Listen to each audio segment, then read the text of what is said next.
El pozo y el péndulo, de Edgar Allan Poe, narrado por Josman Pinram. Estaba agotado hasta no poder más, por aquella larga agonía. Cuando por último me desataron y pude sentarme, noté que perdía el conocimiento. La sentencia, la espantosa sentencia de muerte, fue la última frase claramente acentuada que llegó a mis oídos. Luego, el sonido de las voces de los inquisidores me pareció que se apagaba en el indefinido zumbido de un sueño. El ruido aquel provocaba en mi espíritu una idea de rotación, quizá a causa de que lo asociaba en mis pensamientos con una rueda de molino. Pero aquello duró poco tiempo porque, de pronto, no oí nada más. No obstante, durante algún rato pude ver, pero con qué terrible exageración. Veía los labios de los jueces vestidos de negro.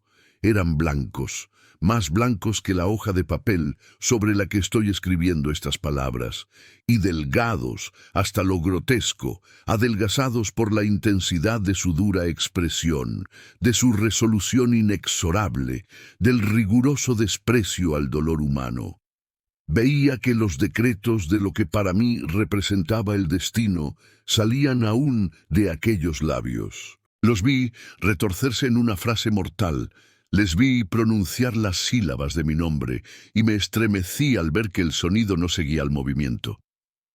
Durante varios momentos de espanto frenético, vi también la blanda y casi imperceptible ondulación de las negras colgaduras que cubrían las paredes de la sala.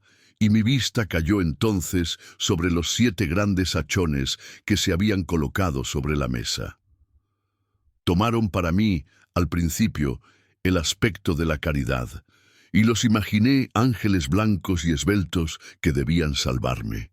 Pero entonces, y de pronto, una náusea mortal invadió mi alma, y sentí que cada fibra de mi ser se estremecía como si hubiera estado en contacto con el hilo de una batería galvánica. Y las formas angélicas convertíanse en insignificantes espectros con cabeza de llama, y claramente comprendí que no debía esperar de ellos auxilio alguno. Entonces, como una magnífica nota musical, se insinuó en mi imaginación la idea del inefable reposo que nos espera en la tumba. Llegó suave, furtivamente. Creo que necesité un gran rato para apreciarla por completo. Pero en el preciso instante en que mi espíritu comenzaba a sentir claramente esa idea y a acariciarla, las figuras de los jueces se desvanecieron como por arte de magia. Los grandes hachones se redujeron a la nada. Sus llamas se apagaron por completo y sobrevino la negrura de las tinieblas. Todas las sensaciones parecieron desaparecer como en una zambullida loca y precipitada del alma en el Hades. Y el universo fue solo noche, silencio, inmovilidad. Estaba desvanecido. Pero, no obstante, no puedo decir que hubiese perdido la conciencia del todo. La que me quedaba, no intentaré definirla, ni describirla siquiera. Pero, en fin, todo no estaba perdido. En medio del más profundo sueño, no, en medio del delirio, no, en medio del desvanecimiento, no, en medio de la muerte, no. Si fuera de otro modo, no habría salvación para el hombre. Cuando nos despertamos del más profundo sueño, rompemos la telaraña de algún sueño.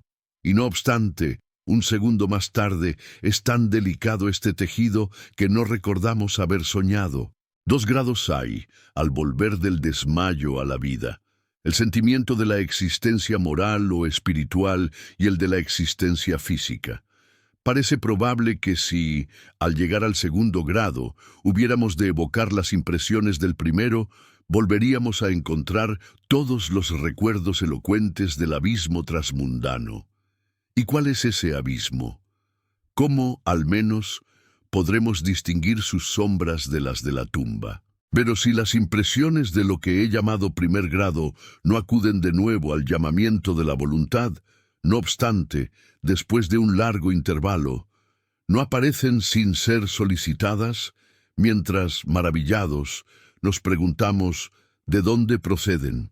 Quien no se haya desmayado nunca no descubrirá extraños palacios y casas singularmente familiares entre las ardientes llamas. No será el que contemple, flotantes en el aire, las visiones melancólicas que el vulgo no puede vislumbrar.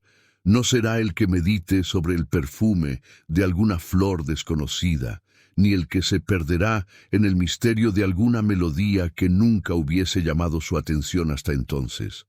En medio de mis repetidos e insensatos esfuerzos, en medio de mi enérgica tenacidad en recoger algún vestigio de ese estado de vacío aparente en el que mi alma había caído, hubo instantes en que soñé triunfar.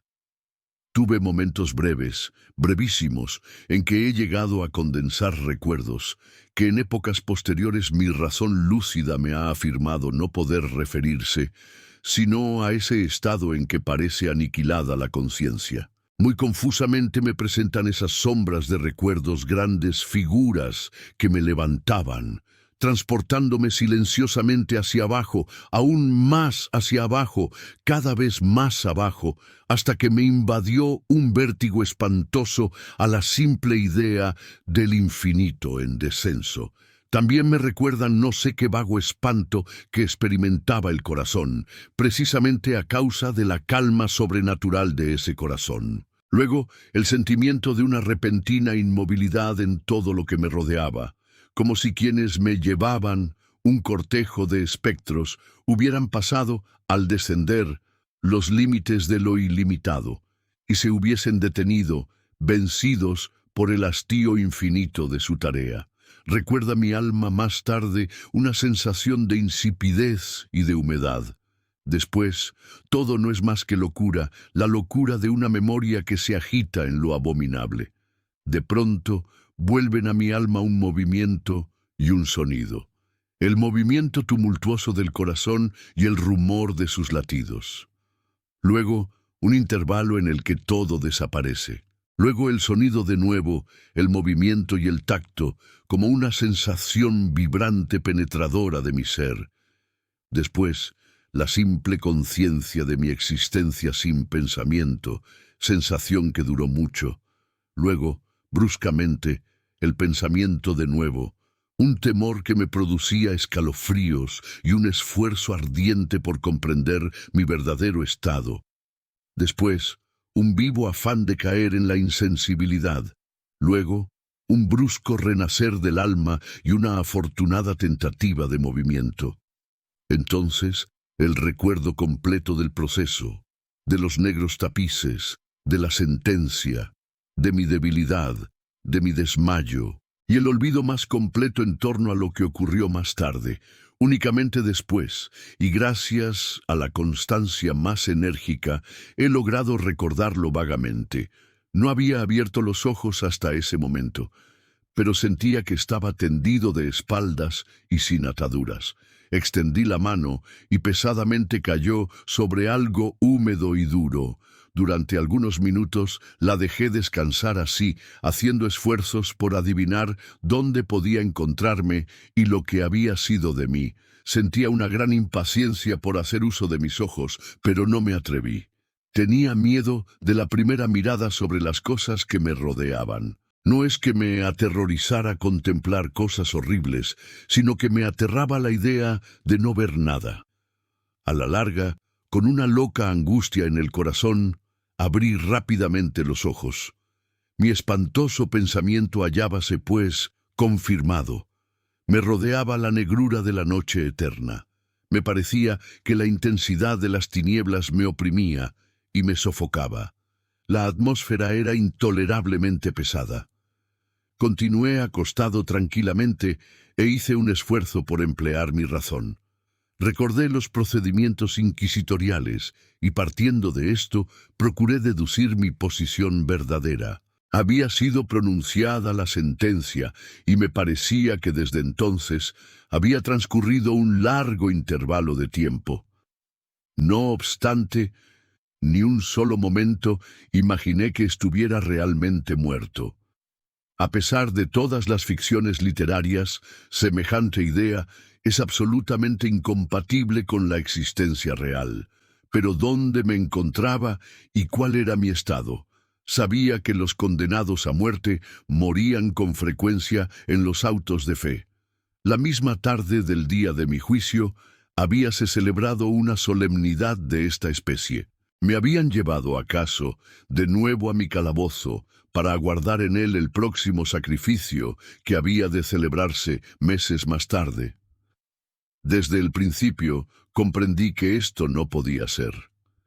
Inmediatamente había sido puesto en requerimiento el contingente de víctimas. Por otra parte, mi primer calabozo, como todas las celdas de los condenados, en Toledo, estaba empedrado y había en él alguna luz. Repentinamente, una horrible idea aceleró mi sangre en torrentes hacia mi corazón, y durante unos instantes caí de nuevo en mi insensibilidad. Al volver en mí, de un solo movimiento me levanté sobre mis pies, temblando convulsivamente en cada fibra. Desatinadamente, extendí mis brazos por encima de mi cabeza y a mi alrededor, en todas direcciones. No sentí nada. No obstante, temblaba a la idea de dar un paso, pero me daba miedo tropezar contra los muros de mi tumba. Brotaba el sudor por todos mis poros y en gruesas gotas frías se detenía sobre mi frente. A la larga se me hizo intolerable la agonía de la incertidumbre y avancé con precaución, extendiendo los brazos y con los ojos fuera de sus órbitas, con la esperanza de hallar un débil rayo de luz. Di algunos pasos, pero todo estaba vacío y negro. Respiré con mayor libertad. Por fin, me pareció evidente que el destino que me habían reservado no era el más espantoso de todos. Y entonces, mientras precavidamente continuaba avanzando, se confundían en masa en mi memoria 1000 vagos rumores que sobre los horrores de Toledo corrían. Sobre estos calabozos contábanse cosas extrañas. Yo siempre había creído que eran fábulas, pero sin embargo eran tan extraños que solo podían repetirse en voz baja. Debía morir yo de hambre, en aquel subterráneo mundo de tinieblas, o qué muerte más terrible me esperaba. Puesto que conocía demasiado bien el carácter de mis jueces, no podía dudar de que el resultado era la muerte, y una muerte de una amargura escogida. Lo que sería, y la hora de su ejecución, era lo único que me preocupaba y me aturdía. Mis extendidas manos encontraron por último un sólido obstáculo. Era una pared que parecía construida de piedra, muy lisa, húmeda y fría. La fui siguiendo de cerca, caminando con la precavida desconfianza que me habían inspirado ciertas narraciones antiguas. Sin embargo, esta operación no me proporcionaba medio alguno para examinar la dimensión de mi calabozo, pues podía dar la vuelta y volver al punto de donde había partido, sin darme cuenta de lo perfectamente igual que parecía la pared. En vista de ello, busqué el cuchillo que guardaba en uno de mis bolsillos cuando fui conducido al tribunal, pero había desaparecido, porque mis ropas habían sido cambiadas por un traje de grosera estameña. Con objeto de comprobar perfectamente mi punto de partida, había pensado clavar la hoja en alguna pequeña grieta de la pared. Sin embargo, la dificultad era bien fácil de ser solucionada, y no obstante, al principio, debido al desorden de mi pensamiento, me pareció insuperable. Rasgué una tira de la orla de mi vestido y la coloqué en el suelo en toda su longitud, formando un ángulo recto con el muro, recorriendo a tientas mi camino en torno a mi calabozo. Al terminar el circuito, tendría que encontrar el trozo de tela. Por lo menos, esto era lo que yo creía, pero no había tenido en cuenta ni las dimensiones de la celda ni mi debilidad. El terreno era húmedo y resbaladizo. Tambaleándome, anduve durante algún rato. Después tropecé y caí. Mi gran cansancio me decidió a continuar tumbado, y no tardó el sueño en apoderarse de mí en aquella posición. Al despertarme y alargar el brazo, hallé a mi lado un pan y un cántaro con agua. Estaba demasiado agotado para reflexionar en tales circunstancias, y bebí y comí ávidamente. Tiempo más tarde reemprendí mi viaje en torno a mi calabozo, y trabajosamente logré llegar al trozo de estameña. En el momento de caer había contado ya 52 pasos, y desde que reanudé el camino hasta encontrar la tela, 48. De modo que medía un total de 100 pasos, y suponiendo que 2 de ellos constituyeran una yarda, calculé en unas 50 yardas la circunferencia de mi calabozo. Sin embargo, había tropezado con numerosos ángulos en la pared, y esto impedía el conjeturar la forma de la cueva, pues no había duda alguna de que aquello era una cueva. No ponía gran interés en aquellas investigaciones, y con toda seguridad estaba desalentado, pero una vaga curiosidad me impulsó a continuarlas. Dejando la pared, decidí atravesar la superficie de mi prisión. Al principio procedí con extrema precaución, pues el suelo, aunque parecía ser de una materia dura, era traidor por el limo que en él había. No obstante, al cabo de un rato logré animarme y comencé a andar con seguridad, procurando cruzarlo en línea recta. De esta forma, avancé 10 o 12 pasos, cuando el trozo rasgado que quedaba de orla se me enredó entre las piernas, haciéndome caer de bruces violentamente. En la confusión de mi caída, no noté al principio una circunstancia no muy sorprendente y que, no obstante, segundos después, hallándome todavía en el suelo, llamó mi atención. Mi barbilla apoyábase sobre el suelo del calabozo, pero mis labios y la parte superior de la cabeza, aunque parecían colocados a menos altura que la barbilla, no descansaban en ninguna parte. Me pareció, al mismo tiempo, que mi frente se empapaba en un vapor viscoso y que un extraño olor a setas podridas llegaba hasta mi nariz. Alargué el brazo y me estremecí, descubriendo que había caído al borde mismo de un pozo circular cuya extensión no podía medir en aquel momento.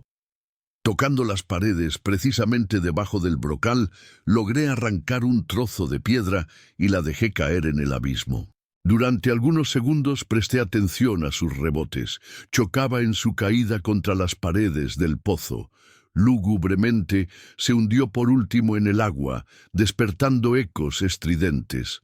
En el mismo instante dejóse oír un ruido sobre mi cabeza, como de una puerta abierta y cerrada casi al mismo tiempo, mientras un débil rayo de luz atravesaba repentinamente la oscuridad y se apagaba enseguida.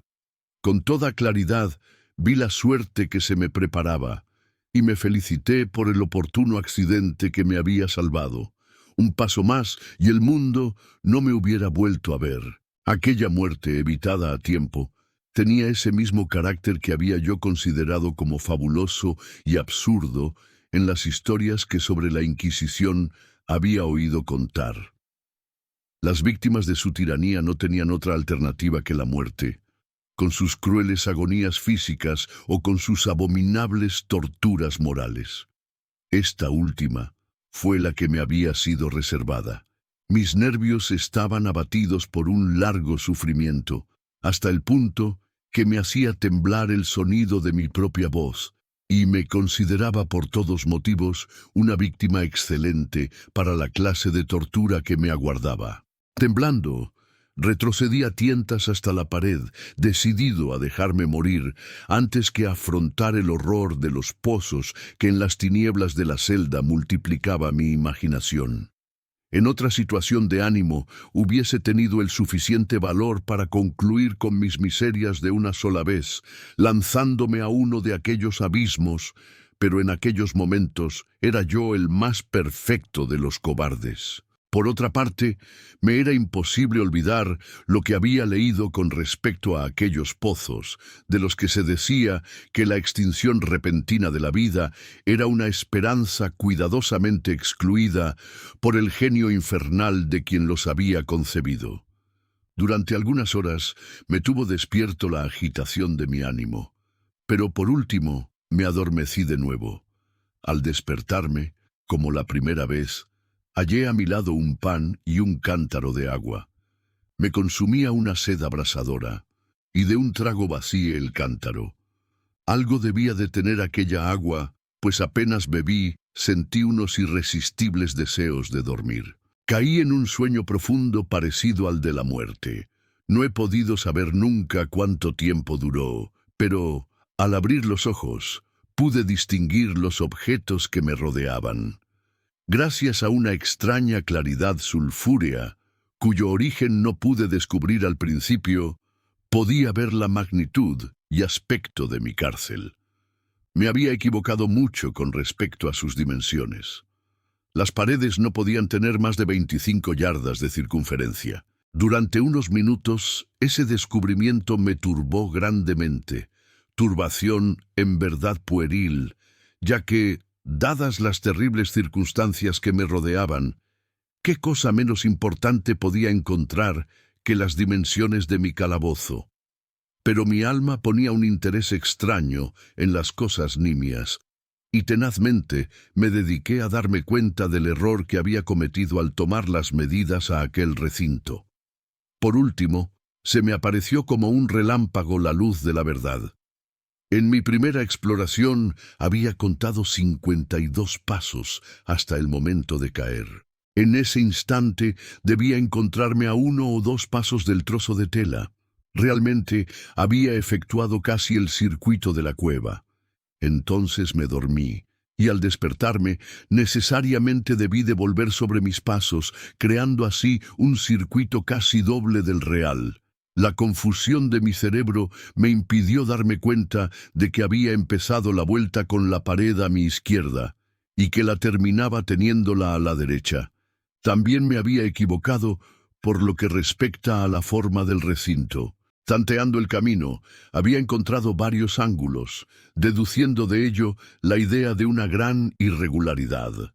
Tan poderoso es el efecto de la oscuridad absoluta sobre el que sale de un letargo o de un sueño. Los ángulos eran sencillamente producto de leves depresiones o huecos que se encontraban a intervalos desiguales. La forma general del recinto era cuadrada. Lo que creí mampostería parecía ser ahora hierro u otro metal dispuesto en enormes planchas, cuyas suturas y junturas producían las depresiones. La superficie de aquella construcción metálica estaba embadurnada groseramente con toda clase de emblemas horrorosos y repulsivos, nacidos de la superstición sepulcral de los frailes. Figuras de demonios con amenazadores gestos, con formas de esqueleto y otras imágenes del horror más realista llenaban en toda su extensión las paredes. Me di cuenta de que los contornos de aquellas monstruosidades estaban suficientemente claros, pero que los colores parecían manchados y estropeados por efecto de la humedad del ambiente. Vi entonces que el suelo era de piedra. En su centro había un pozo circular, de cuya boca había yo escapado, pero no vi que hubiese alguno más en el calabozo.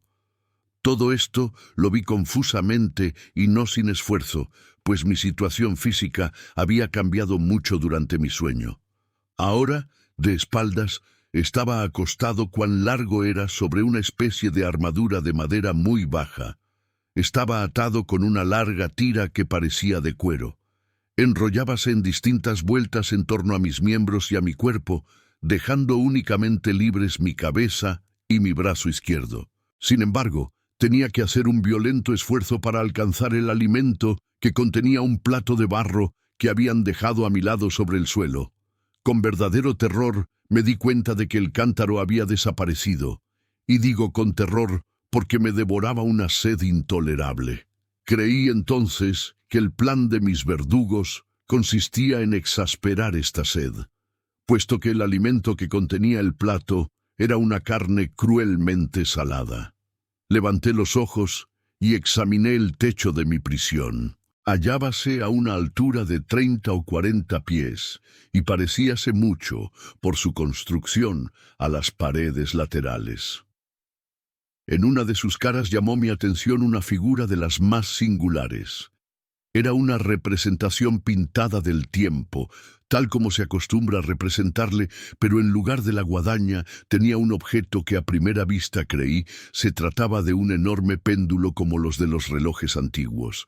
No obstante, algo había en el aspecto de aquella máquina que me hizo mirarla con más detención. Mientras la observaba directamente, mirando hacia arriba, pues hallábase colocada exactamente sobre mi cabeza, me pareció ver que se movía.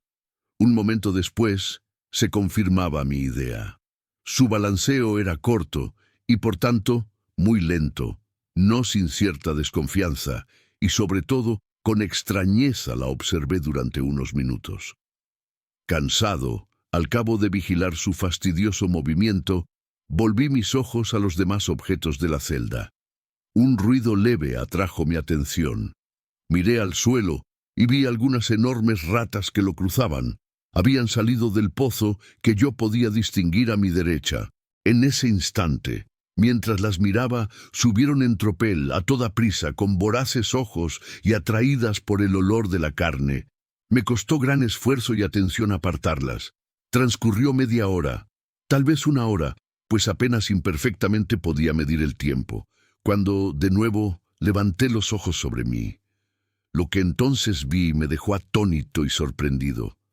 El camino del péndulo había aumentado casi 1 yarda, y como consecuencia natural, su velocidad era también mucho mayor. Pero principalmente, lo que más me impresionó fue la idea de que había descendido visiblemente. Puede imaginarse con qué espanto observé entonces que su extremo inferior estaba formado por media luna de brillante acero, que, aproximadamente, tendría un pie de largo de un cuerno a otro. Los cuernos estaban dirigidos hacia arriba, y el filo inferior, evidentemente afilado como una navaja barbera. También parecía una navaja barbera, pesado y macizo, y ensanchábase desde el filo en una forma ancha y sólida. Se ajustaba a una gruesa varilla de cobre y todo ello silbaba moviéndose en el espacio. Ya no había duda alguna con respecto a la suerte que me había preparado la horrible ingeniosidad monacal. Los agentes de la Inquisición habían previsto mi descubrimiento del pozo. Del pozo cuyos horrores habían sido reservados para un hereje tan temerario como yo, del pozo, imagen del infierno, considerado por la opinión como la última tule de todos los castigos. El más fortuito de los accidentes me había salvado de caer en él, y yo sabía que el arte de convertir el suplicio en un lazo y una sorpresa constituía una rama importante de aquel sistema fantástico de ejecuciones misteriosas. Por lo visto, habiendo fracasado mi caída en el pozo, no figuraba en el demoníaco plan arrojarme a él. Por tanto, estaba destinado, y en este caso sin ninguna alternativa, a una muerte distinta y más dulce. Más dulce. En mi agonía, pensando en el uso singular que yo hacía de esta palabra, casi sonreí. ¿Para qué contar las largas, las interminables horas de horror, más que mortales, durante las que conté las vibrantes oscilaciones del acero? Pulgada a pulgada, línea a línea, descendía gradualmente, efectuando un descenso solo apreciable a intervalos que eran para mí más largos que siglos. Y cada vez más, seguía bajando. Pasaron días, tal vez muchos días, antes que llegase a balancearse lo suficientemente cerca de mí para abanicarme con su aire acre. Hería mi olfato el olor de acero afilado. Rogué al cielo, cansándolo con mis súplicas, que hiciera descender más rápidamente el acero. Enloquecí, me volví frenético, hice esfuerzos para incorporarme e ir al encuentro de aquella espantosa y movible cimitarra. Y luego, de pronto, se apoderó de mí una gran calma, y permanecí tendido sonriendo a aquella muerte brillante, como podría sonreír un niño a un juguete precioso. Transcurrió luego un instante de perfecta insensibilidad. Fue un intervalo muy corto. Al volver a la vida, no me pareció que el péndulo hubiera descendido una altura apreciable. No obstante, Es posible que aquel tiempo hubiese sido larguísimo. Yo sabía que existían seres infernales que tomaban nota de mi desvanecimiento y que a su capricho podían detener la vibración. Al volver en mí, sentí un malestar y una debilidad indecibles, como resultado de una enorme inanición. Aún entre aquellas angustias, la naturaleza humana suplicaba el sustento. Con un esfuerzo penoso, extendí mi brazo izquierdo tan lejos como mis ligaduras me lo permitían, y me apoderé de un pequeño sobrante que las ratas se habían dignado dejarme. Al llevarme un pedazo a los labios, un informe pensamiento de extraña alegría, de esperanza, se alojó en mi espíritu. No obstante, ¿qué había de común entre la esperanza y yo? Repito que se trataba de un pensamiento informe. Con frecuencia tiene el hombre pensamientos así, que nunca se completan. Me di cuenta de que se trataba de un pensamiento de alegría, de esperanza, pero comprendí también que había muerto al nacer. Me esforcé inútilmente en completarlo, en recobrarlo. Mis largos sufrimientos habían aniquilado casi por completo las ordinarias facultades de mi espíritu. Yo era un imbécil, un idiota. La oscilación del péndulo se efectuaba en un plano que formaba ángulo recto con mi cuerpo.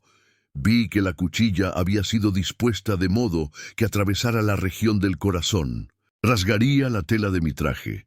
Volvería luego y repetiría la operación una y otra vez. A pesar de la gran dimensión de la curva recorrida, unos 30 pies más o menos, y la silbante energía de su descenso, que incluso hubiera podido cortar aquellas murallas de hierro, todo cuanto podía hacer, en resumen, y durante algunos minutos, era rasgar mi traje. Y en este pensamiento me detuve. No me atrevía a ir más allá de él. Insistí sobre él con una sostenida atención, como si con esta insistencia hubiera podido parar allí el descenso de la cuchilla. Empecé a pensar en el sonido que produciría ésta al pasar sobre mi traje, y en la extraña y penetrante sensación que produce el roce de la tela sobre los nervios. Pensé en todas esas cosas, hasta que los dientes me rechinaron. Más bajo aún. Deslizábase cada vez más bajo. Yo hallaba un placer frenético en comparar su velocidad de arriba abajo con su velocidad lateral. Ahora hacia la derecha, ahora hacia la izquierda. Después se iba lejos, lejos, y volvía luego, con el chillido de un alma condenada, hasta mi corazón con el andar furtivo del tigre. Yo aullaba y reía alternativamente, según me dominase una u otra idea. Más bajo, invariablemente, inexorablemente, más bajo. Movíase a 3 pulgadas de mi pecho. Furiosamente, intenté libertar con violencia mi brazo izquierdo. Estaba libre solamente desde el codo hasta la mano. Únicamente podía mover la mano desde el plato que habían colocado a mi lado hasta mi boca.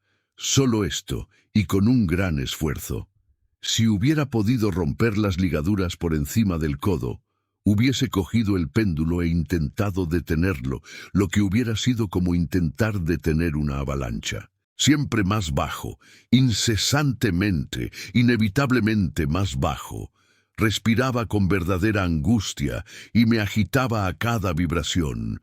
Mis ojos seguían el vuelo ascendente de la cuchilla y su caída, con el ardor de la desesperación más enloquecida. Espasmódicamente cerrábanse en el momento del descenso sobre mí. Aun cuando la muerte hubiera sido un alivio, ¡oh, qué alivio más indecible! Y, sin embargo, temblaba con todos mis nervios al pensar que bastaría que la máquina descendiera un grado para que se precipitara sobre mi pecho el hacha afilada y reluciente. Y mis nervios temblaban y hacían encoger todo mi ser a causa de la esperanza. Era la esperanza triunfante aún sobre el potro, que dejábase oír al oído de los condenados a muerte, incluso en los calabozos de la Inquisición. Comprobé que 10 o 12 vibraciones, aproximadamente, pondrían el acero en inmediato contacto con mi traje. Y con esta observación entróse en mi ánimo la calma condensada y aguda de la desesperación. Desde hacía muchas horas, desde hacía muchos días tal vez, pensé por primera vez. Se me ocurrió que la tira o correa que me ataba era de un solo trozo. Estaba atado con una ligadura continuada. La primera mordedura de la cuchilla de la media luna, efectuada en cualquier lugar de la correa, tenía que desatarla lo suficiente para permitir que mi mano la desenrollara de mi cuerpo. Pero qué terrible era, en este caso, su proximidad. El resultado de la más ligera sacudida había de ser mortal. Por otra parte, ¿habrían previsto o impedido esta posibilidad los secuaces del verdugo? ¿Era probable que en el recorrido del péndulo atravesasen mi pecho las ligaduras? Temblando al imaginar frustrada mi débil esperanza, la última realmente, levanté mi cabeza lo bastante para ver bien mi pecho. La correa cruzaba mis miembros estrechamente, juntamente con todo mi cuerpo, en todos sentidos, menos en la trayectoria de la cuchilla homicida. Aún no había dejado caer de nuevo mi cabeza en su primera posición, cuando sentí brillar en mi espíritu algo que solo sabría definir aproximadamente, diciendo que era la mitad no formada de la idea de libertad que ya he expuesto, y de la que vagamente había flotado en mi espíritu una sola mitad cuando llevé a mis labios ardientes el alimento. Ahora, la idea entera estaba allí presente, débil, apenas viable, casi indefinida, pero en fin, completa. Inmediatamente, con la energía de la desesperación, intenté llevarla a la práctica. Hacía varias horas que cerca del caballete, sobre el que me hallaba acostado, se encontraba un número incalculable de ratas. Eran tumultuosas, atrevidas, voraces. Fijaban en mí sus ojos, como si no esperasen más que mi inmovilidad para hacer presa. ¿A qué clase de alimento, pensé, se habrá acostumbrado en este pozo? Menos una pequeña parte, y a pesar de todos mis esfuerzos para impedirlo, había devorado el contenido del plato. Pero a la larga, la uniformidad maquinal de ese movimiento le había restado eficacia. Aquella plaga, en su voracidad, dejaba señales de sus agudos dientes en mis dedos. Con los restos de la carne aceitosa y picante que aún quedaba, froté vigorosamente mis ataduras hasta donde me fue posible hacerlo, y hecho esto, retiré mi mano del suelo y me quedé inmóvil y sin respirar. Al principio, lo repentino del cambio y el cese del movimiento hicieron que los voraces animales se asustaran. Se apartaron alarmados y algunos volvieron al pozo. Pero esta actitud no duró más que un instante. No había yo contado en vano con su glotonería. Viéndome sin movimiento, una o dos o más atrevidas se encaramaron por el caballete y oliscaron la correa. Todo esto me pareció el preludio de una invasión general. Un nuevo tropel surgió del pozo. Agarrándose a la madera, la escalaron y a centenares saltaron sobre mi cuerpo. Nada las asustaba el movimiento regular del péndulo. Lo esquivaban y trabajaban activamente sobre la engrasada tira. Se apretaban moviéndose y se amontonaban incesantemente sobre mí. Sentía que se retorcían sobre mi garganta, que sus fríos hocicos buscaban mis labios. Me encontraba medio sofocado por aquel peso que se multiplicaba constantemente. Un asco espantoso que ningún hombre ha sentido en el mundo henchía mi pecho y helaba mi corazón como un pesado vómito. Un minuto más, y me daba cuenta de que en más de un sitio habían de estar cortadas. Con una resolución sobrehumana, continué inmóvil. No me había equivocado en mis cálculos. Mis sufrimientos no habían sido vanos. Sentí luego que estaba libre. En pedazos, colgaba la correa en torno de mi cuerpo, pero el movimiento del péndulo efectuábase ya sobre mi pecho. La estameña de mi traje había sido atravesada y cortada la camisa. Efectuó 2 oscilaciones más, y un agudo dolor atravesó mis nervios. Pero había llegado el instante de salvación. A un ademán de mis manos, huyeron tumultuosamente mis libertadoras. Con un movimiento tranquilo y decidido, prudente y oblicuo, lento y aplastándome contra el banquillo, me deslicé fuera del abrazo y de la tira y del alcance de la cimitarra. Cuando menos, por el momento estaba libre. ¡Libre! Y en las garras de la Inquisición. Apenas había escapado de mi lecho de horror, apenas hube dado unos pasos por el suelo de mi calabozo, cesó el movimiento de la máquina infernal y la oí subir atraída hacia el techo por una fuerza invisible. Aquella fue una lección que llenó de desesperación mi alma. Indudablemente, todos mis movimientos eran espiados. Libre. Había escapado de la muerte bajo una determinada agonía, solo para ser entregado a algo peor que la muerte misma, y bajo otra nueva forma.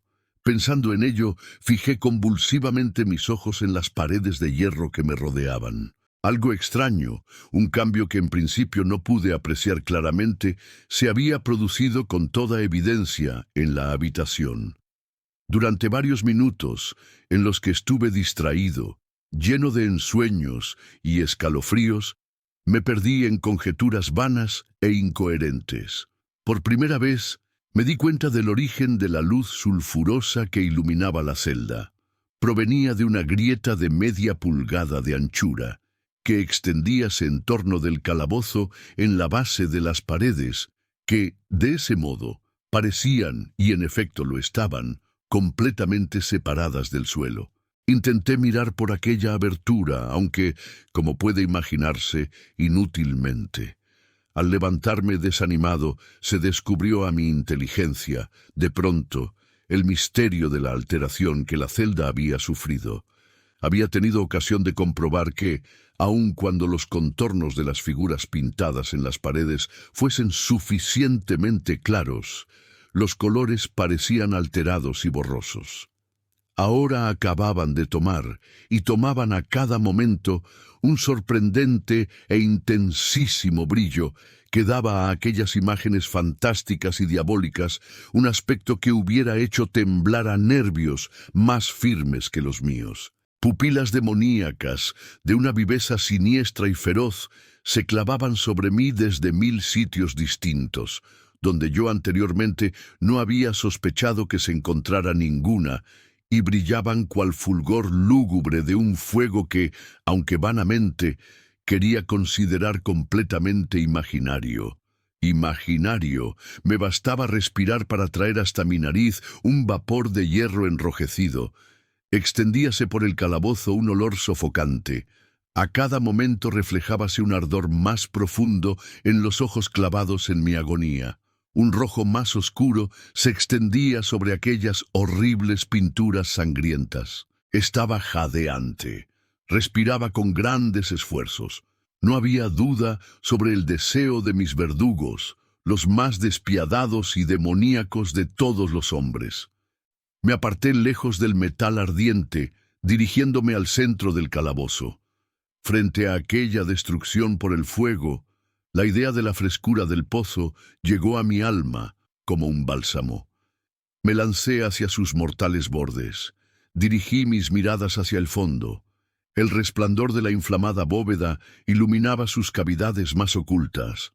No obstante, durante un minuto de desvarío, mi espíritu negóse a comprender la significación de lo que veía. Al fin, aquello penetró en mi alma, a la fuerza, triunfalmente. Se grabó a fuego en mi razón estremecida, una voz para hablar.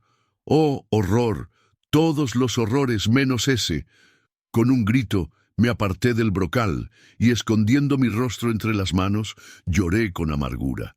El calor aumentaba rápidamente, y levanté una vez más los ojos, temblando en un acceso febril. En la celda habíase operado un segundo cambio, y éste efectuábase, evidentemente, en la forma. Como la primera vez, intenté inútilmente apreciar o comprender lo que sucedía, pero no me dejaron mucho tiempo en la duda. La venganza de la Inquisición era rápida, y 2 veces la había frustrado. No podía luchar por más tiempo con el Rey del Espanto. La celda había sido cuadrada. Ahora notaba que 2 de sus ángulos de hierro eran agudos y por tanto obtusos los otros 2. Con un gruñido, con un sordo gemido, aumentaba rápidamente el terrible contraste. En un momento, la estancia había convertido su forma en la de un rombo. Pero la transformación no se detuvo aquí. No deseaba ni esperaba que se parase. Hubiera llegado a los muros al rojo para aplicarlos contra mi pecho, como si fueran una vestidura de eterna paz. La muerte, me dije. Cualquier muerte, menos la del pozo. Insensato. ¿Cómo no pude comprender que el pozo era necesario? Que aquel pozo único era la razón del hierro candente que me sitiaba.